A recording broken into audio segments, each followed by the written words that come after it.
This is Minecraft trailers versus Minecraft reality. The first thing the Minecraft trailers get wrong is oddly enough, mining. And I'm not just talking about the fact that they're only taking one swing at a time per each block. Maybe they just have high efficiency, I don't know. But more specifically, as you see in the Caves and Cliffs trailer for the Part 2 update, the blocks that they're mining seem to save the progress even if they stop mining them. And unless you install a mod like this, it's not going to be in the real game. In the final shot of the Minecraft 1.20 trailer, when Steve's running into the cave, we see a few anomalies on the wall here. Unfortunately, without the use of mods, the spiders cannot climb horizontally. And that's not the only issue in this shot, since there's also something weird going on with our skeletons, which is that if we zoom in and look closely, sure enough, none of the skeletons walking towards Steve actually have any bows and arrows here, or any weapons. They're really more walking like zombies, which is made even weirder by the fact that earlier in the trailer, they show skeletons coming out of the sand dunes, and those skeletons have their bows and arrows, but they still got the spider climbing wrong, so some things never change. People often talk about how rare the blue axolotl is, but there actually was one even rarer, and the only place to find the green axolotl variant was in the Caves and Cliffs update for Part 1. Now, if you blink, you might miss it, but in fact, there it is. And this green variant was also shown off in early promotional images released for the game. And honestly, I don't know how hard it would have been to add in a green axolotl like this anyway. But it also doesn't look like we're ever gonna learn the answer, since when Lady Agnes was asked this question on stream, this is what she had to say.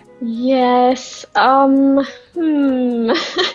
sure I can answer that right now, I'm sorry. But hey, I guess a non-answer is better than no answer at all. At least I acknowledged it. There must have been some disagreement about how drip leaves work between the trailer team and the actual developers. Since when you watch drip leaves in the trailer, Alex is bouncing off of them, using them to spring from one to the other. But in-game, they're not springy, they're quite the opposite. They just droop and fall. But even with that disappointment, the lush caves that she's in still seem a lot better than what Steve's dealing with, so I guess it's not that much of a loss. But one of the biggest losses in translation is that we don't have splashes like this in the base game. Though through the help of a mod like this by Dr. Rat, there is a way to play with these in the game. And my personal favorite feature of this is that the size of the entity dictates how big the splash is going to be. So while items might only make a few small splashes like this, if you throw a larger mob into the water, it's going to be a lot more noticeable. And if anything, having this in the game would make fishing a lot more satisfying, since it hasn't been a lot of fun since 1.16 changed the treasure loot. In the trailer for the Wild update, you can see that the chicken's noticeably scared of the warden. I mean, who wouldn't be if it hits like this? But in reality, the chickens are never scared of any mobs in the game, even the ones that are hostile towards them. But that's not going to stop the warden from attacking it. If it gets too close and creates a sound, even if it isn't scared, the warden will give it a reason to be. And in fact, the only time they ever get scared in the game is if we happen to hit them and then they start running around frantically. Does that mean we're a bigger monster than the warden? Maybe that's fair. When Steve and Alex are crafting netherite to prepare to enter the nether, it's interesting you never actually see them with diamond versions of the items that they start with. But hey, at least the hammer on the smithing table is getting some use. That's more than any of the tools on the crafting table have ever been used for in the game. But who knows, maybe for a time when they were making this trailer, you didn't actually need diamonds to make netherite tools. Which, not needing diamonds is one thing, but I'm more jealous of the fact that they never needed to touch one of the netherite upgrade templates that we need in the new version. In the announcement trailer for the Minecraft live stream in 2022, you'll notice that in this example, there's multiple frogs that are able to ride in one minecart, which not only doesn't happen with any mob in the base game, but here we're also able to see the frogs. Since in reality, if you get a frog inside of a minecart, the only way you're going to be able to see it is from above. They're just too small within the minecart's model. Oh, and also, they got a warden inside of a minecart too.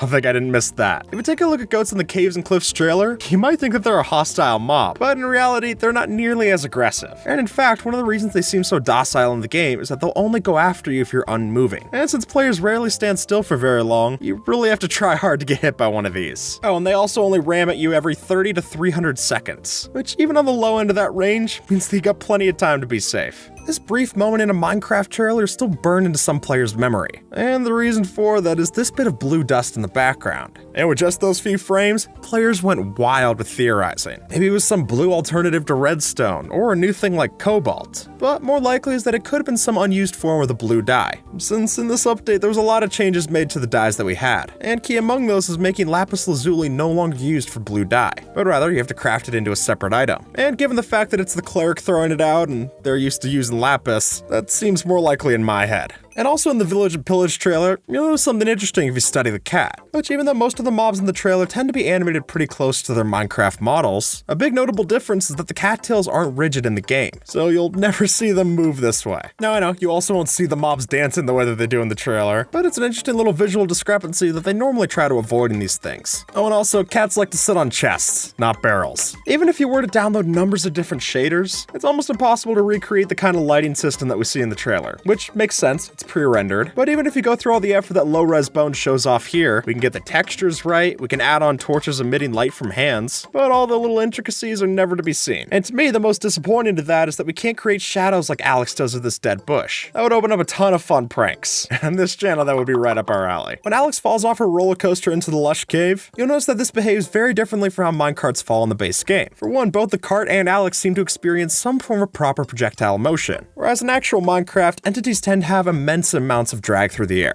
And also, the minecart's falling while still angled from the rail, whereas what would actually happen is that it stays on the same axis and falls level. Now, if you look at any of the trailers for Minecraft, you'll notice that they don't match any of the textures that we see in the game, which luckily is not an issue that we can't solve, since by downloading this texture pack called Bare Bones, the makers of the pack have done an exquisite job of recreating every texture to look like how it does in the trailers. And while it still looks a bit more simplistic in-game than it ever does in a pre-rendered trailer, with the right shaders installed, you can really get this to look pretty close. And personally, my favorite is to pair this with something like the Fresh Animations pack as well. That'll make your game really feel more alive. Interestingly, this trailer feature used to not work, but now it's actually possible in new versions. Since when 1.14 was shown off, you wouldn't have a baby villager riding a pig. Now with the /ride command, we're not only able to make that happen, but we can have a whole number of mobs right on top of each other. And the results get pretty crazy. It's worth playing around with. Now, the whole point of the Village and Pillage trailer is that the villagers are dancing when they're getting raided, which obviously doesn't happen in the game, at least not with the villagers. Because more peculiar is that the pillagers are actually the one dancing when they finish a raid. Then the piglins also have a chance of dancing when they finish a hoglin hunt, which begs the question, why were those added in, but when the villagers celebrate you as the hero of the village, the most they do is throw off a couple of fireworks. Seems like a missed opportunity to me. Frankly, this one's wrong on a technicality, since while it's true that amethyst clusters are able to glow when they're placed like this, the same can't be said for the amethyst blocks or items. And that makes little scenes like this in the trailer completely impossible in base game. Oh, and also Minecraft doesn't have colorful lighting, which is disappointing in more ways than one. In the announcement trailer for the Buzzy Bees update, you notice that when you peek inside the beehive, you can actually see the bees sleeping, which not only can you not peek inside of the beehive, but the bees also don't really sleep. And the only mobs that you're gonna see do as much are villagers, bats, and foxes. Which is a shame, because I think having a particle effect like this with the little Z's floating up would be a really fun effect for when mobs are snoozing. As you can see, when a ghast shoots a fireball at Steve and Alex while they're in the nether, it doesn't just shoot the fireball, but it also recoils back from the action of shooting it, which in the actual game has never happened. And that just goes to show you Minecraft's lackluster representation of physics, since by having no recoil, this disobeys Newton's third law of motion. For every action, there should be an equal and opposite reaction. But obviously, ghasts have never been in the real world either. Maybe this is just how they work. In the trailer for 1.15, you can see an iron golem holding out a poppy to a villager, which will still happen, but the only thing is that the villagers never seem to care about it anymore. Because with all the buggy changes they're added in 1.14, one of those is that the villagers will never take the poppy when it's given to them. And apparently Mojang didn't get the memo that they broke this in the last update, since even after it stopped working in 1.14, it made it into this trailer for 1.15. When the Allay was shown off in one of the Wild Update trailers, the Allay took Steve to a different location where glowberries were on the floor, which isn't true of Allays. Really, it's more like the behavior for dolphins. In that case, if you give the dolphin certain items, it'll help you find shipwrecks. But in reality, Allays only seek up items up to 32 blocks away from the player. So if the glowberries weren't already next to Steve, there's no hope the Allay getting near them. The way portals work in the trailers is that you actually keep the momentum that you have entering the portal on the other side. When in reality, because we have to stay still to actually enter through the portal, all of the momentum we would have had just dies when we're waiting for that transition. And in fact, the trailer's representation seems to work more like the immersive portals mod, except here, we actually can't see through them to the other side, which I get Mojang not putting that into the trailers. It would probably be too confusing. When Steve and Alex die in the Nether update trailer, you'll notice that their stuff seems to vanish with them. But the answer here isn't as simple as using something like keep inventory, since in that same trailer when they come back to life with the respawn anchor, they're still missing all of their gear that they lost in the previous shot. And because they respawn, they're not on hardcore mode, I guess they're just playing on some rare difficulty that only exists within Mojang's rendering server. In the trailer for the Trails and Tales update, we see Steve diving into the water to find some of the new Tide armor trims. But when he dives down, he gets noticeably close to the pufferfish, enough for it to puff up, which if Minecraft's taught us anything, that also means that Steve would get poisoned. No amount of cool looking armor's gonna change that. And with that folks, YouTube thinks that you might like this video, so see if they're right and have a good one, alright?